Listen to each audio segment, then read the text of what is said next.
അന്ത്യനാളിൽ ഞങ്ങളിലേക്ക് ഇറക്കാൻ പോകുന്ന നബിയെ കൊണ്ട് ഞങ്ങളെ സഹായിക്കണേ. ഖുർആൻ പഠിപ്പിക്കുകയാണ്. ഖുർആൻ അതിനെ ഒരിടത്തു പോലും നിരാകരിച്ചില്ല. അങ്ങനെ അവർക്ക് യുദ്ധത്തിൽ വിജയവും കിട്ടിയിരുന്നു. മഹാനായ ദാവൂദ് നബിയുടെ ചരിത്രം പറയുന്നിടത്ത് താലൂത്തിന്റെയും ജാലൂത്തിന്റെയും ചരിത്രം പറയുന്നുണ്ട്. അവിടെ താലൂത്ത് രാജാവാകുന്നതിന്റെ കാരണം, അതിന്റെ തെളിവ് പറയുന്നത് എങ്ങനെയെന്നറിയോ? താലൂത്ത് ഇന്ന ആയത്ത മുൽക്കിഹി അൻ യഅതിയഹുമു താബൂത്ത്. താലൂത്ത് രാജാവാകുന്നതിന് അടയാളം എന്താണ്? അയാളുടെ കയ്യിൽ പെട്ടി വരും. ആ പെട്ടിയുടെ പ്രത്യേകത എന്താ? ആ പെട്ടി മുമ്പിൽ വെച്ചിട്ട് യുദ്ധം ചെയ്യുമ്പോൾ അവർ ജയിക്കുമായിരുന്നു.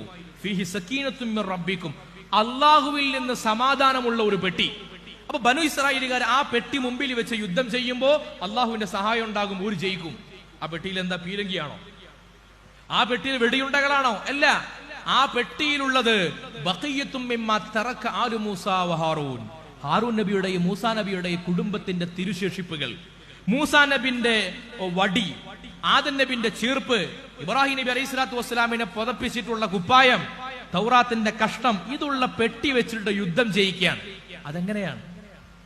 സ്വാലിഹീങ്ങളുടെ ആസാറുകളാണ് നിങ്ങളുടെ വിജയത്തിന്റെ മാനദണ്ഡമെന്ന് ഖുർആൻ പഠിപ്പിക്കുന്നു. അപ്പൊ സ്വലാഹിയത്ത് എവിടെയുണ്ടോ അവിടെയാണ് മുസ്ലിമീങ്ങൾക്ക് ബറക്കത്തുണ്ടായിട്ടുള്ളത്. ഖുർആൻ എത്ര സ്ഥലത്താണ് ബറക്കത്തിനെ പരാമർശിച്ചത്? ബൈത്തുൽ മുഖദ്ദസിനെ കുറിച്ച് പറയുമ്പോൾ അല്ലദീന ബാറക്നാ ഹൗലഹു, അതിന്റെ ചുറ്റും ബറക്കത്തുണ്ടാക്കി കൊടുത്തു എന്നാണ് ബൈത്തുൽ മുഖദ്ദസിന് ചുറ്റുമുള്ള പ്രത്യേകത. അവിടെ അമ്പിയാക്കൾ മറവിട്ട് കിടക്കുന്നുണ്ട്.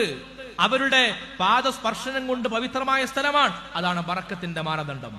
മറ്റൊരിടത്ത് പറയുന്നുണ്ട്, വലൗ അന്ന അഹ്ലുൽ ഖുറാ ആമനു വത്തഖൗ ലഫതഹ്നാ അലൈഹിം ബറകാത്തിൻ മിനസ് സമാഇ വൽ അർദ്. ഒരു നാട്ടിൽ അള്ളാഹുവിന്റെ ബറക്കത്ത് ആകാശത്തു നിന്നും ഭൂമിയിൽ നിന്ന് ഇറങ്ങണമെങ്കിലുള്ള മാനദണ്ഡം എന്താ? ആ നാട്ടിൽ ഈമാനോ തഖ്വയുള്ള മനുഷ്യന്മാരുണ്ടാവണം. അപ്പൊ സ്വലാഹിയത്ത് എവിടെയുണ്ടോ അവിടെയാണ് അള്ളാഹുവിന്റെ ബറക്കത്ത്. അതുകൊണ്ടാണ് നബി സല്ലല്ലാഹു അലൈഹി വസല്ലം തങ്ങളോട് ആളുകൾ വന്നിട്ട് ഇങ്ങനെ ചോദിച്ചത്. സലമത്ത് ബിൻ അക്വ റളിയല്ലാഹു അൻഹുവിന്റെ കാലിന് അപകടം സംഭവിച്ചപ്പോ മഹാനവറുകൾ നബി തങ്ങളോട് വന്നിട്ട് പരാതി പറയാൻ. അബൂ ഹുറൈറ റളിയല്ലാഹു അൻഹുവിന് മറവിയുണ്ടായി. നബി തങ്ങളോട് വന്ന് പരാതി പറഞ്ഞു. നബി സല്ലല്ലാഹു അലൈഹി വസല്ലം തങ്ങൾ എന്താ പറയേണ്ടത്? മറവി അത് എന്നോട് ചോദിക്കണ്ട, അത് അള്ളാഹിനോട് തന്നെ ചോദിച്ചു എന്ന് പറയണ്ടേ? നബി സല്ലല്ലാഹു അലൈഹി വസല്ലം തങ്ങൾ എന്താ ചെയ്തെന്ന് അറിയോ? ഒരു വിരിപ്പ് വിരിച്ചു. എന്നിട്ട് അന്തരീക്ഷത്തിൽ ഇത് എന്തോ ഇങ്ങനെ എടുക്കുന്നത് പോലെ കാണിച്ചു. അത് ആ വിരിപ്പിൽ ഇങ്ങനെ കൂട്ടിവെച്ചു. എന്നിട്ട് നെഞ്ചോട് ചേർക്കാൻ പറഞ്ഞു. പിന്നെ മറന്നിട്ടേ ഇല്ല. ഇങ്ങനെയൊക്കെ കാണിച്ചു കൊടുക്കണം എന്തിനാ? നിങ്ങളുടെ പരിഹാരങ്ങൾ സ്വാലിഹീങ്ങൾ മുഖേന നടക്കുമെന്ന് പറയാനാ. മഹാനായ ഇമാം അബൂ ഹനീഫ റളിയല്ലാഹു അൻഹു മഹാനവറുകളുടെ ഖബറിന്റെ പരിസരത്ത് വന്ന് സിയാറത്ത് ചെയ്യും ഇമാം ഷാഫിഈ റളിയല്ലാഹു അൻഹു. എന്നിട്ട് പറയാണ്, എനിക്ക് എന്തെങ്കിലും ഒരു പ്രയാസമുണ്ടെങ്കിൽ അവിടെ പോയി സിയാറത്ത് ചെയ്ത് അവിടുന്ന് 2 റക്അത്ത് നിസ്കരിച്ചാൽ എന്റെ ആ പ്രയാസം മാറി കിട്ടും. ഇത് പഠിപ്പിക്കുകയാണ് പരിശുദ്ധ ഇസ്ലാം. മഹാനായ ഉഖബ റളിയല്ലാഹു അൻഹു ഷാമിൽ നിന്ന് മദീനയിലേക്ക് വന്നു സിയാറത്ത് ചെയ്യാൻ. നബി സല്ലല്ലാഹു അലൈഹി വസല്ലം തങ്ങളെ സിയാറത്ത് ചെയ്തു. 7 ദിവസം നടന്ന് യാത്ര ചെയ്തിട്ടാ വന്നത്.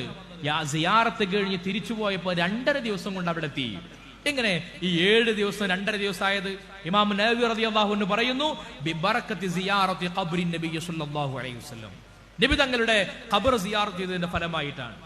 മഹാനായ മഹദിയായ ഉമ്മു സുലൈം റളിയല്ലാഹു അൻഹ നബി തങ്ങൾ ഇങ്ങനെ ചൂടുള്ള ഒരു ദിവസം ഇങ്ങനെ കിടക്കുമ്പോൾ വിയർത്തൊലിക്കുകയാണ്.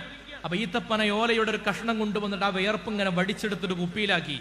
അപ്പൊ നബി തങ്ങൾ ചോദിച്ചു, എന്താ നിങ്ങൾ ചെയ്യണത്? അപ്പൊ പറഞ്ഞു, നർജു ബറക്കത്തഹു ലിസുബിയാനിന, ഞങ്ങളുടെ കുട്ടികൾക്ക് ബറക്കത്തെടുക്കാനാണ്. വിശുദ്ധ ഖുർആനിലെ ഏതെങ്കിലും ഒരു ആയത്തിൽ നിങ്ങൾ മുത്തുനബിയുടെ വിയർപ്പെടുത്തുകൊണ്ട് ബറക്കത്തെടുക്കൂ എന്നുണ്ടോ? ഒരു ആയത്തിലും ഇല്ല. ഏതെങ്കിലും ഹദീസിലുണ്ടോ? ഒരു ഹദീസിലും ഇല്ല. അപ്പൊ നബി തങ്ങൾ ചോദിക്കണ്ടേ, മുസ്ലിം ബീവി ഹദീസിലില്ലാത്തൊരു കാര്യം ചെയ്യാൻ പറ്റുമോ എന്ന് പറയണ്ടേ? പറഞ്ഞില്ല. അസ്വബ്തി, നല്ല പണിയാ നിങ്ങൾ ചെയ്തതെന്നാ പറഞ്ഞേ.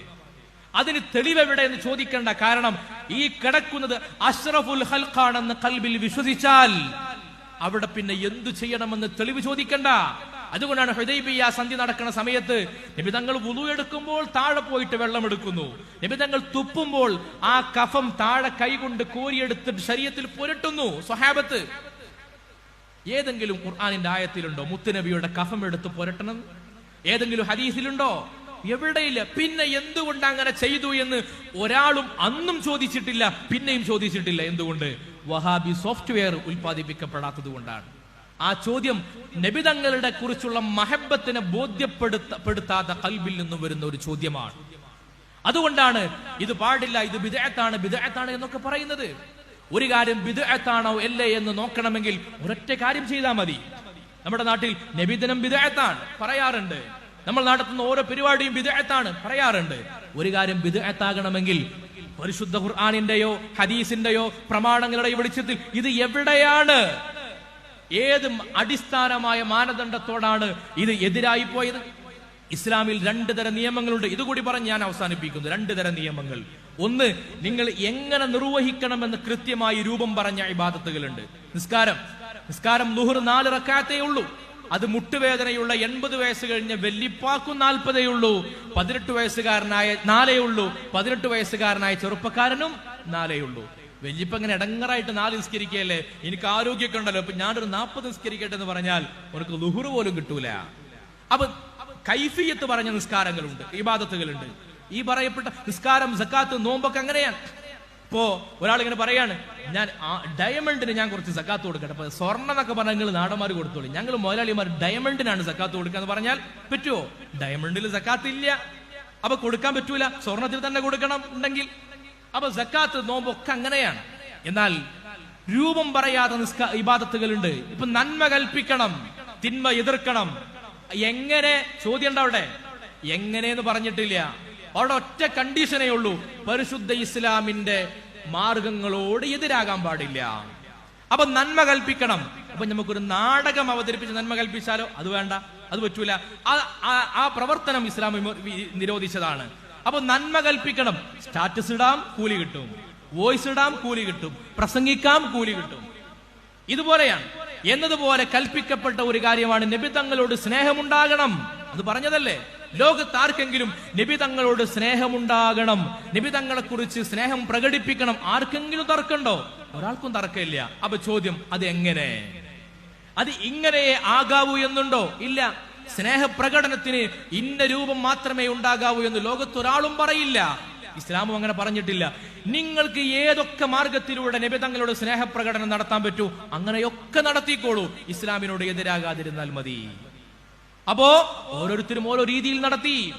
നബി സല്ലല്ലാഹു അലൈഹി വസല്ലം തങ്ങളോട്, ഇപ്പോ ഇമാം മാലിക് റളിയല്ലാഹു അൻഹു നബി തങ്ങളോട് സ്നേഹപ്രകടനം നടത്തിയത് എങ്ങനെയാണ്? മദീനത്ത് പ്രവേശിക്കുമ്പോൾ ചെരുപ്പ് പോലും ഇടാതെ നടന്നു. ആരെങ്കിലും ചോദിച്ചോ, നിങ്ങളെക്കാൾ വലിയ അബൂബക്കർ റളിയല്ലാഹു അൻഹു, ഉമർ റളിയല്ലാഹു അൻഹു ഒക്കെ ഇവിടെ ചെരുപ്പിട്ടിട്ടാലും ഈ മദീനത്ത് കൂടെ പോയത്? അവർക്കൊന്നും ഇല്ലാത്തൊരു സ്നേഹം എന്തിനാ നിങ്ങൾക്ക് എന്ന് ചോദിച്ചോ? ചോദിച്ചില്ല.